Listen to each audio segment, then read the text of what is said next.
ಎಲ್ಲರಿಗೂ ನಮಸ್ಕಾರ. ಇದು ಸುದ್ದಿ ವಿಶ್ಲೇಷಣೆ. ನಾನು ಶಶಿಧರ್ ಭಟ್. ಇದು ನನ್ನ ಡಿಜಿಟಲ್ ವಾಹಿನಿ. ಇದನ್ನು ಲೈಕ್ ಮಾಡಿ, ಸಬ್ಸ್ಕ್ರೈಬ್ ಮಾಡಿ, ಬೆಲ್ ಐಕಾನನ್ನು ಪ್ರೆಸ್ ಮಾಡೋದಕ್ಕೆ ಮರಿಬೇಡಿ. ಹಾಗೆಯೇ ಸಾಧ್ಯ ಆದರೆ ಸಹಾಯ ಮಾಡಿ. ಸ್ವತಂತ್ರ ಪತ್ರಿಕೋದ್ಯಮಕ್ಕೆ ತಮ್ಮ ಕೃಪಾಶೀರ್ವಾದ ಮತ್ತು ಪ್ರೀತಿ ಇರಲಿ. ಕಳೆದ 2 ದಿನಗಳಿಂದ ಮೈಸೂರಿನ ಮೂಡ ಹಗರಣ ಅನ್ನಿ, ವಿವಾದ ಅನ್ನಿ, what ever it may be, ಅದು ಬೇರೆ ಬೇರೆ ರೂಪವನ್ನು ಪಡಿತಾ ಇದೆ. ಇಡೀ ಅಧಿಕಾರಿಗಳು ಸತತವಾಗಿ 2 ದಿನದಿಂದ ದಾಳಿ ನಡೆಸ್ತಾ ಇದ್ದಾರೆ. ನಿನ್ನೆ 4 ಕಡೆ ದಾಳಿ ನಡೆದಿದೆ. ಇವತ್ತು ಕೂಡ ಬೆಳಗ್ಗೆ ಮೂಡಾದ ಮಾಜಿ ಆಯುಕ್ತರ ಮನೆಗಳ ಮೇಲೆ ದಾಳಿ ನಡೆದಿದೆ. ಅದಕ್ಕಿಂತ ಬಹಳ ಮುಖ್ಯವಾಗಿ ಸಿದ್ದರಾಮಯ್ಯನವರಿಗೆ ಆಪ್ತರು ಅಂತ ಹೇಳಲಾಗುವಂಥ ರಾಕೇಶ್ ಪಾಪಣ್ಣ ಅವರ ಮನೆಯ ಮೇಲೆ ಕೂಡ ದಾಳಿ ನಡೆದಿದೆ. ಸೊ ಈ ರಾಕೇಶ್ ಪಾಪಣ್ಣ ಅನ್ನುವವರು ಈ ಸೈಟು ಹಂಚಿಕೆ ಏನಿದೆ 50-50 ಅನುಪಾತದ್ದು ಬೇರೆ ಬೇರೆಯಲ್ಲಿ ಅವರ ಪಾತ್ರ ಇದೆ ಅಂತ ಆರೋಪ ಇದೆ. ಸೊ ಇದು ಯಾವ ಹಂತವನ್ನು ತಲುಪುತ್ತೆ ಅನ್ನೋದು. ಸೊ ಇಡೀ ಈ ಪ್ರಕರಣವನ್ನು ಯಾವ ರೀತಿ ನೋಡ್ತಾ ಇದೆ? ಮೂಡಾದಲ್ಲಿ ನಡೆದಿರುವ ಸಾವಿರಾರು ಸೈಟ್ಗಳ ಹಂಚಿಕೆಗೆ ಸಂಬಂಧಪಟ್ಟ ಎಲ್ಲರ ಕಾಲಾವಧಿಯಲ್ಲಿ ಎಲ್ಲ ರಾಜಕೀಯ ಪಕ್ಷ ಇರುವಂಥ ಸಂದರ್ಭದಲ್ಲಿ ಸೊ ಅದನ್ನು ತನಿಖೆ ಮಾಡುತ್ತಾ ಅಥವಾ ಸಿದ್ದರಾಮಯ್ಯನವರ ಶ್ರೀಮತಿಯವರಿಗೆ ಕೊಟ್ಟ ಸೈಟ್ ವಿಚಾರದಲ್ಲಿ ಮಾತ್ರ ತನಿಖೆ ನಡೆಸುತ್ತೆ? ಇದು ಈಗಿರುವ ಬಹಳ ಮುಖ್ಯವಾದ ಪ್ರಶ್ನೆ. ಒಂದು, ಇಡೀ ಮೂಡಾದಲ್ಲಿ ನಡೆದಿದೆ ಎನ್ನಲಾದ ಅಕ್ರಮ ಸೈಟ್ ಹಂಚಿಕೆ ಇದೆ. ಅದರ ಬಗ್ಗೆ ಇಡೀ ತನಿಖೆ ನಡೆದರೆ ಆಗ ಎಲ್ಲ ರಾಜಕೀಯ ಪಕ್ಷಗಳ ಹಲವು ರಾಜಕಾರಣಿಗಳು ಸಿಕ್ಕಾಕತ್ತಾರೆ. ಬಿಲ್ಡರ್ ಮಂಜುನಾಥ್ ಅಂತ ಅವ್ರ ಮನೆ ಮೇಲೆ ಏನು ದಾಳಿ ನಡೀತು, ಬೇರೆ ಬೇರೆ ರಾಜಕೀಯ ಪಕ್ಷಗಳ ಶಾಸಕರಿಗೆ, ನಾಯಕರಿಗೆ ಹತ್ತಿರ ಅಂತ ಹೇಳಲಾಗ್ತಾ ಇದೆ. ಅವರಲ್ಲಿ JDS ನಾಯಕರಿಗೆ ಹತ್ತಿರ ಅಂತ ಹೇಳಲಾಗ್ತಾ ಇದೆ, BJP ಕೆಲವು ನಾಯಕರಿಗೆ ಹತ್ತಿರ ಅಂತ ಹೇಳಲಾಗ್ತಾ ಇದೆ. ಆದರೆ ಕೇವಲ ಸಿದ್ದರಾಮಯ್ಯನವರ ಹೆಂಡತಿಗೆ ಕೊಟ್ಟ ಸೈಟ್ ವಿಚಾರದಲ್ಲಿ ಮಾತ್ರ ಇದು ತನಿಖೆ ನಡೆದರೆ ಆಗ ಇದರ ಉದ್ದೇಶದ ಬಗ್ಗೆ ಅನುಮಾನ ಪಡಬೇಕಾಗುತ್ತೆ. ಇಡೀ ಹಗರಣವನ್ನು ತನಿಖೆ ಮಾಡಿದರೆ ಸಾವಿರಾರು ಎಕರೆ ಎಲ್ಲ ರಾಜಕೀಯ ಪಕ್ಷಗಳು, ಎಲ್ಲರ ಜವಾಬ್ದಾರಿಯರು, ಆಗ ಅದರ ವಿಚಾರ ಬೇರೆ. ಆದರೆ ನಾನು ಈ ಒಂದು ಅವರ ತನಿಖೆ ಇದೆಯಲ್ಲ, ಇದನ್ನು ನಾನು ಜೇಡರ ಬಲೆ ಅಂತ ಕರಿತೀನಿ. ಏನು ಜೇಡರ ಬಲೆ? ಜೇಡ ಬಲೆ ಕಟ್ಟುತ್ತೆ, ನಿಮ್ಗೆ ಗೊತ್ತಿರಬೇಕು. ಬಲೆ ಕಟ್ಟಿದ ಮೇಲೆ ಯಾವುದೋ ಕ್ರಿಮಿಕೀಟಗಳು ಬಂದು ಸಿಕ್ಕಾಕತ್ತವೆ, ಜೇಡ ಅದನ್ನು ತಿನ್ನುತ್ತೆ ಅಲ್ವಾ? ಆದರೆ ಏನಿದೆ, ಈ ಜೇಡರ ಬಲೆ ಏನಿದೆ ಅದರ ರೀತಿ ರಿವಾಜುಗಳು ಬೇರೆ. ಇದರ ನಿರ್ದೇಶಕರು ಯಾರಿದ್ದಾರೆ, ಇನ್ನೊಂದಿದ್ದಾರೆ, ಇಂಥ ಪ್ರಶ್ನೆಗಳಿರ್ತವೆ. ಯಾಕಂದರೆ ಒಟ್ಟಾರೆಯಾಗಿ ಬಗ್ಗೆ ಏನಿದೆ ಅದಕ್ಕೆ ಜಾರಿ ನಿರ್ದೇಶನಾಲಯ ಅಂತ ಕನ್ನಡದಲ್ಲಿ ಕರಿತೀವಿ. ಅದರ ಉದ್ದೇಶ ಏನು ಅಂದರೆ ಅದು ಮನಿ ಲಾಂಡ್ರಿಂಗ್ ಪ್ರಕರಣಗಳಿಗೆ ಸಂಬಂಧಪಟ್ಟ ಹಾಗೆ ತನಿಖೆ ನಡೆಸುವ, ಆರೋಪಿತರನ್ನು ಬಂಧಿಸುವ ಎಲ್ಲ ವಿಶೇಷ ಅಧಿಕಾರ ಇಡಿಗಿದೆ. ಆದರೆ ಪ್ರಕರಣಗಳಲ್ಲಿ ಸಕ್ಸಸ್ ರೇಟ್ ಎಷ್ಟು ಅನ್ನೋದು ಕುತೂಹಲಕರವಾದ. ಅಂದರೆ ಇಂತಹ ಏಜೆನ್ಸಿಗಳಿಗೆ ರಾಜಕೀಯ ಪ್ರಭಾವ, ರಾಜಕೀಯ ಉದ್ದೇಶದಿಂದ ನಡೆದರೆ ಆಗ ಅದರ ಸಕ್ಸಸ್ ರೇಟ್ ಕಡಿಮೆ ಆಗುತ್ತೆ. ನೀವೇ ಗೂಗಲ್ ಮಾಡಿದ್ರೆ ಗೊತ್ತಾಗುತ್ತೆ ಸಕ್ಸಸ್ ರೇಟ್ ಎಷ್ಟು ಪ್ರಕರಣಗಳಲ್ಲಿ ಸಕ್ಸಸ್ ಆಗಿದೆ ಅಲ್ವಾ? ಸೊ ಲೇಟೆಸ್ಟ್ ನಿಮಗೆ ದೆಹಲಿ ಮುಖ್ಯಮಂತ್ರಿ ಪ್ರಕರಣ ಕೂಡ ಇದು ಒಂದು ಭಾಗ ಅಷ್ಟೇ. ಇದನ್ನು ನಾನು ಮಾಡ್ತಾ ಇದ್ದೆ. ಮೂಡಾ ಹಗರಣ ಅನ್ನೋದು ಏನಿದೆ, ಇದು ಯಾವ ಒಂದು ರಾಜಕೀಯ ಸಾಮಾಜಿಕ ಸ್ಥಿತಿಗತಿಯನ್ನು ಅದು ಪ್ರತಿಬಿಂಬಿಸುತ್ತೆ ಅನ್ನೋದು. ಒಂದು ಇಲ್ಲಿ 2-3 ವಿಚಾರಗಳಿವೆ. ನೀವು ಒಂದು ಗಮನಿಸಿ, ನನಗಿರುವ ಕುತೂಹಲ ಅದು ಈ RTI ಕಾರ್ಯಕರ್ತರು ಕೆಲವರು ಭಾಳ ಒಳ್ಳೆಯ ಕೆಲಸ ಮಾಡೋರಿದ್ದಾರೆ. ಕೆಲವರು ನನಗನ್ಸೋದು ಅವರು ಐಷಾರಾಮಿ ಬದುಕಿಗೆ ಅದೊಂದೇ ಉದ್ಯೋಗನ, ಬೇರೆ ಉದ್ಯೋಗ ಇದೆ, RTIನಲ್ಲಿ ಮಾಹಿತಿಗಳನ್ನು ಸಂಗ್ರಹಿಸುವುದೇ ಅವರು ಅಂತ ಧ್ಯೇಯನ. ಅದೇನಾಗುತ್ತೆ ಅಂತ ಅದ್ರ ಬಗ್ಗೆ ಅನುಮಾನ ಇದೆ. ಯಾಕೆಂದರೆ ನೋಡಿ, ಈಗ RTI ಕರೆದ್ರೆ ಈ ಕೋರ್ಟಿಗೆ ನೀವು ಕೇಸ್ಗಳು ನಡೀತಾವಲ್ಲ, ಆವಾಗ ನಿಮಗೆ ಒಬ್ಬ ಲಾಯರ್ ನೀವು ಅಪಾಯಿಂಟ್ ಮಾಡೋದಕ್ಕೆ ಆ ಥರ ಎಪಿರೆನ್ಸ್ ಎಲ್ಲ ಯು ಸಿ ದಟ್ ಹೈ ಇದರ ಲಾಯರ್ಗಳು ಅವರು ಒಂದು ಎಪಿರೆನ್ಸಿಗೆ ಲಕ್ಷಾಂತರ ರೂಪಾಯಿ ತಗೋತಾರೆ. ಅದನ್ನು ಹ್ಯಾಂಗೆ ಕೊಡ್ತಾರೆ? ಇಂಥ ಪ್ರಶ್ನೆಗಳಿವೆ. ಆದ್ದರಿಂದ ಈ RTI ವ್ಯವಸ್ಥೆ ಬಗ್ಗೆ ಕೂಡ RTI ಕಾರ್ಯಕರ್ತರು ಕೂಡ ಅಪ್ಪಟ ಪ್ರಾಮಾಣಿಕರು ಅಂತ ಹೇಳೋಕ್ಕಾಗಲ್ಲ. ಪ್ರಾಮಾಣಿಕರು ಇದ್ದಾರೆ ಎಲ್ಲ ಈ ರಾಜಕಾರಣಿಗಳ ಅಂತ ಇದೆ. ಸೊ ಈಗ ವಾಪಸ್ಸು ಮೂಡ ವಿಚಾರಕ್ಕೆ ಬಂದರೆ, ಸೊ ಒಂದು ಬಹಳ ಸ್ಪಷ್ಟವಾಗಿ ತನಿಖೆಯ ದಾರಿ ಯಾವುದು ಅಂತ ಗೊತ್ತಾಗ್ತಾ ಇದೆ. ಅಂದರೆ ಯಾವುದೇ ಒಂದು ಕ್ರಿಮಿನಲ್ ಆದಂಥ ಆ್ಯಕ್ಟಿವಿಟೀಸ್ ಅಂದ್ಕೊಳ್ಳಿ, ಕ್ರೈಮ್ ಅಂದ್ಕೊಳ್ಳಿ, ಅದು ಅಕ್ರಮ, ಅದು ಕ್ರೈಮೇ. ಅಂಥ ಸನ್ನಿವೇಶದಲ್ಲಿ ನೀವು ಪ್ರಕರಣಗಳ ತನಿಖೆ ಮಾಡ್ತಾ ಮಾಡ್ತಾ ಅದರ ಹಿಂದೆ ಇರುವ ಮೂಲ ವ್ಯಕ್ತಿ ಯಾರು ಅನ್ನೋದರತ್ತ ಹೋಗುವುದು ಒಂದು ವಿಧಾನ ಅಂತ. ಆದರೆ ಇಂಥವರೇ ಇಂಥವ್ರನ್ನ ಫಿಕ್ಸ್ ಮಾಡಬೇಕು, ಇಂಥವ್ರ ಟಾರ್ಗೆಟ್ ಮಾಡಬೇಕು ಅಂತೇಳಿ ಅದಕ್ಕೆ ಬೇಕಾದಂಥ ಸಾಕ್ಷ್ಯಾಧಾರಗಳನ್ನು ಸಂಗ್ರಹಿಸುವುದು ಇನ್ನೊಂದು ವಿಧಾನ. ಇಡೀ ಇದರಲ್ಲಿ ಯಾವ ವಿಧಾನವನ್ನು ಅನುಸರಿಸ್ತಾ ಇದೆ? ಬಹಳ ಸ್ಪಷ್ಟವಾಗಿ ಇಡಿ ಟಾರ್ಗೆಟ್ ಮುಖ್ಯಮಂತ್ರಿ ಸಿದ್ದರಾಮಯ್ಯ. ಈಗ ಸಿದ್ದರಾಮಯ್ಯನವರು ಇದರಲ್ಲಿ ಸಿಕ್ಕಾಕತ್ತಾರೆಯೇ ಸಿಕ್ಕಾಕೊಳ್ಳಲ್ವೇ ಅನ್ನೋದು ಪ್ರಶ್ನೆ. ಈಗಿನ ವಿಚಾರಣೆ ತನಿಖೆಯನ್ನು ಗಮನಿಸಿದರೆ ಎಸ್, ಸಿದ್ದರಾಮಯ್ಯನವ್ರಿಗೆ ಕಷ್ಟ ಇದೆ, ಅನುಮಾನ ಬೇಕಾಗಿದೆ. ಯಾಕಂದರೆ ಅವರ ಸುತ್ತಮುತ್ತಲೂ ಇರುವವರು, ಈಗ ನಾನು ಹೇಳಿದೆ ಅವನು ಯಾರೋ ರಾಕೇಶ್ ಪಾಪಣ್ಣ. ರಾಕೇಶ್ ಪಾಪಣ್ಣ ಏನಿದ್ದಾರೆ, ಅವರು ಈ ಮೂಡ 50-50 ಅನುಪಾತದ ಸೈಟ್ ಹಂಚಿಕೆಯಲ್ಲಿ ಅವರ ಪಾತ್ರ ಇದ್ದರೆ, ಅಥವಾ ಮೂಡ ಮಾಜಿ ಅಧ್ಯಕ್ಷರುಗಳು ಮಾಡಿ ಆಯುಕ್ತರುಗಳೇನಿದ್ದಾರೆ ಅವರು ಯಾರೋ ಸಿದ್ದರಾಮಯ್ಯನವರ ಹೆಸರನ್ನು ಹೇಳಿದರೆ ಇಡಿ ಸಿದ್ದರಾಮಯ್ಯವರ ಮನೆಗೆ ಹೋಗಿ ಬಾಗಿಲು ಬಡಿಯುತ್ತೆ. ಕಾಯ್ತಾ ಇರೋದೇ ಅದಕ್ಕೆ. ಯಾರಾದರೂ ಒಬ್ಬ ವ್ಯಕ್ತಿ ಹೇಳಬೇಕು.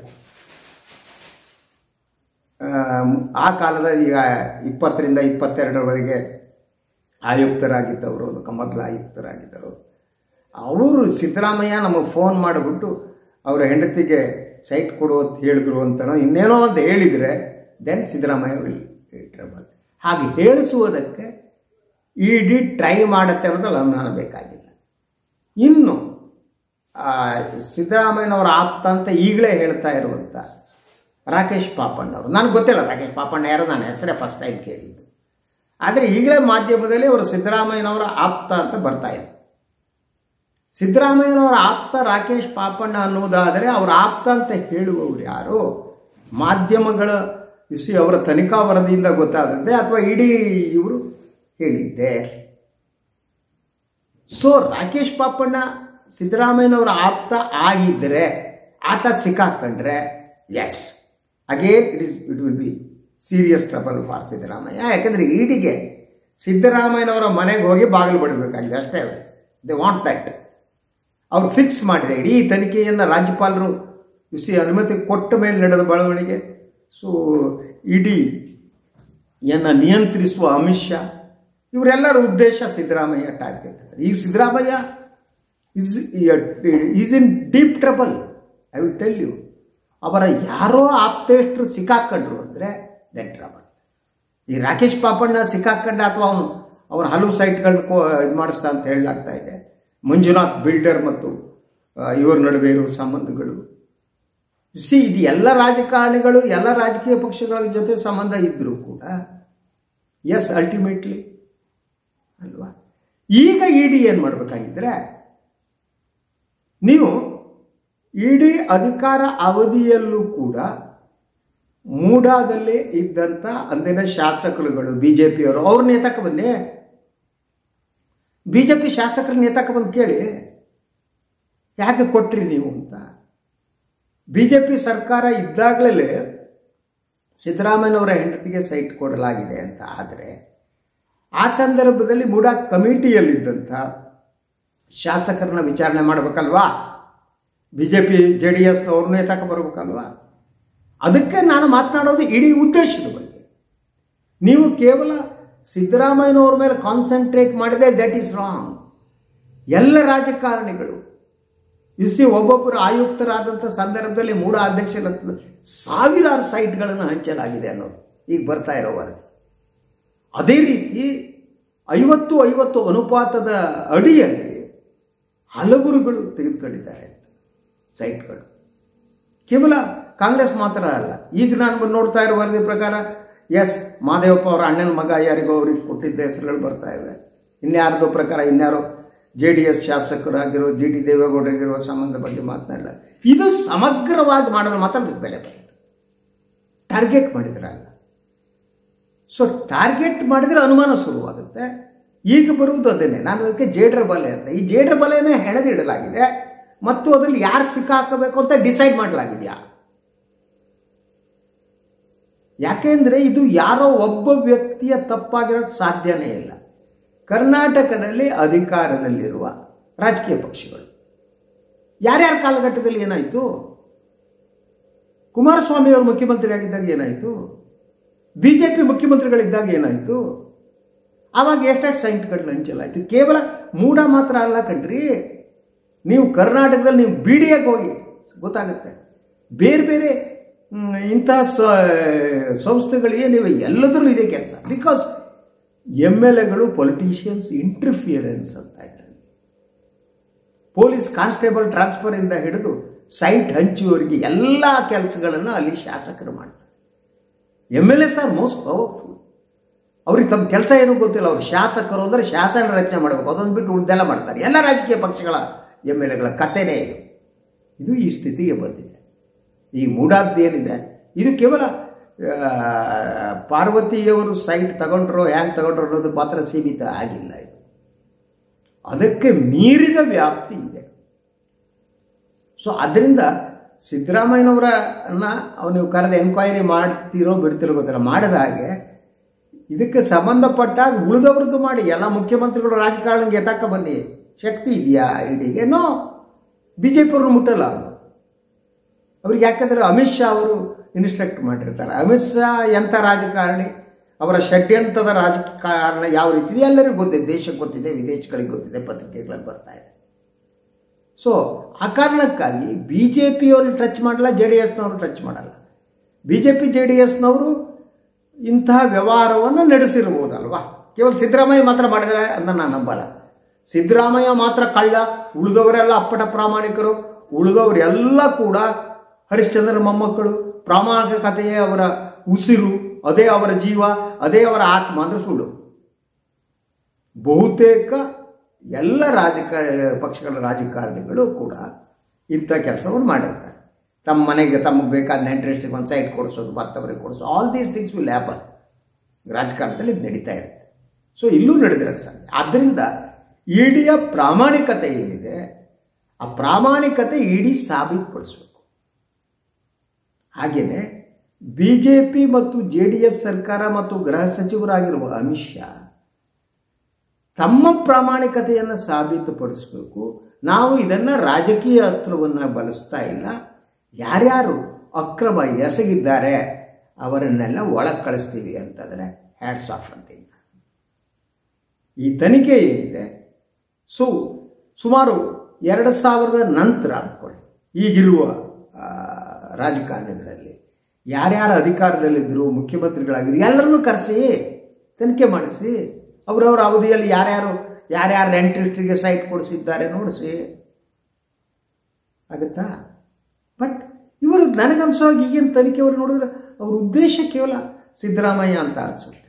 ಟಾರ್ಗೆಟ್ ಸಿದ್ದರಾಮಯ್ಯ ಅಂತ. ಇದು ಕೇವಲ ಟಾರ್ಗೆಟ್ ಸಿದ್ದರಾಮಯ್ಯ ಅಂದರೆ ಬೆಲೆ ಇಲ್ಲ. ಅದಕ್ಕೆ ಒಂದು ಸೈಟ್ ವಿಚಾರ. ಅದಕ್ಕೆ ಸಾಮುದಾಯಿಕ ಆಯಾಮ ಬರಬೇಕು ಅಂತಾದರೆ ಅಲ್ಲಿ ನಡೆದ ಎಲ್ಲ ಮೋಸದ ಪ್ರಕರಣಗಳು ಹೊರಗಡೆ ಬರಬೇಕು.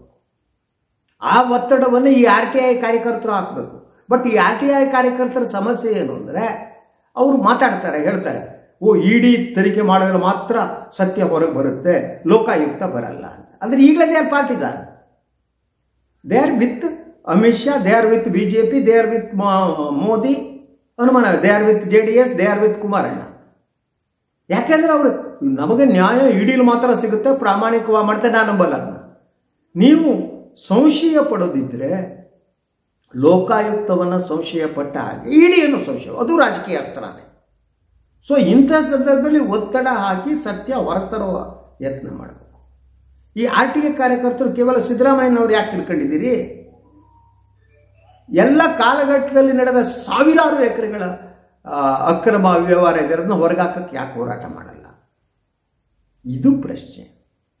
ಅಂದರೆ ಟಾರ್ಗೆಟ್ ಏನು ಅನ್ನೋದು. ಅದಕ್ಕೆ ನಾನು ಈ ವಿಶ್ಲೇಷಣೆ ಹೇಳಿದೆ, ಇದು ಒಂದು ಜೇಡರ ಬಲೆಯನ್ನು ಹೆಣೆಯಲಾಗಿದೆ. ಅದರ ಒಳಗಡೆ ಸಿದ್ದರಾಮಯ್ಯನವರು ಸಿಕ್ಸಾಕುವ ಒಂದು ಯತ್ನ ನಡೀತಿದೆ. ಸಿದ್ದರಾಮಯ್ಯ ಈ ಒಂದು ಟಾರ್ಗೆಟ್ ಏನಿದೆ, ಈ ಟಾರ್ಗೆಟ್ಟಿಗೆ ಅವರು ಬಲಿಯಾಗ್ತಾರ ಅನ್ನೋದು ಪ್ರಶ್ನೆ ನನಗೆ ಅನುಮಾನ ಇದೆ. ಯಾಕೆಂದರೆ ಗುರಿ ಭಾಳ ಸ್ಪಷ್ಟವಾಗಿರೋದ್ರಿಂದ ಇಡೀ ಕಾಯ್ತಾ ಇದೆ. ಯಾರೋ ಒಬ್ಬ ವ್ಯಕ್ತಿ ಸಿದ್ದರಾಮಯ್ಯನವ್ರ ಹೆಸರು ಹೇಳಿದರೆ ಸಾಕು, ಅವರ ಆಫೀಸರ್ಸ್ ಆಗಲಿ, ರಾಕೇಶ್ ಪಾಪಣ್ಣ ಅಂತವರಾಗಲಿ, ಅವರು ಹೇಳಿದ ತಕ್ಷಣ ಹೋಗಿ ಸಿದ್ದರಾಮಯ್ಯನವ್ರ ಮನೆ ಬಾಗಿಲು ಬಡಿತಾರೆ, ಗ್ಯಾರಂಟಿ. ಅದೇ ಉದ್ದೇಶ. Let's wait and see. ಇವತ್ತಿನ ರಾಜಕಾರಣ, ಇವತ್ತಿನ ಸ್ಥಿತಿಗತಿ ಈ ಮಟ್ಟಕ್ಕೆ ಬಂದಿದೆ ಅಂತ ಹೇಳ್ತಾ ಇವತ್ತಿನ ಈ ಒಂದು ಸುದ್ದಿ ವಿಶ್ಲೇಷಣೆಯನ್ನು ಮುಗಿಸ್ತೀನಿ. ಇನ್ನೊಂದು ವಿಚಾರದೊಂದಿಗೆ ಮತ್ತೆ ತಮ್ಮದಿರು ಬರ್ತೀನಿ. ನಾನು ವಾಯ್ನ್ ಲೈಕ್ ಮಾಡಿ, ಸಬ್ಸ್ಕ್ರೈಬ್ ಮಾಡಿ, ಬೆಲ್ ಐಕಾನ್ನ ಪ್ರೆಸ್ ಮಾಡೋದಕ್ಕೆ ಮರಿಬೇಡಿ. ಹಾಗೆಯೇ ಸಾಧ್ಯ ಆದಷ್ಟು ಸಹಾಯ ಮಾಡಿ. ತಮ್ಮ ಪ್ರೀತಿ, ಆಶೀರ್ವಾದ ಎಲ್ಲ ನನ್ನ ಇರಲಿ. ನಮಸ್ಕಾರ.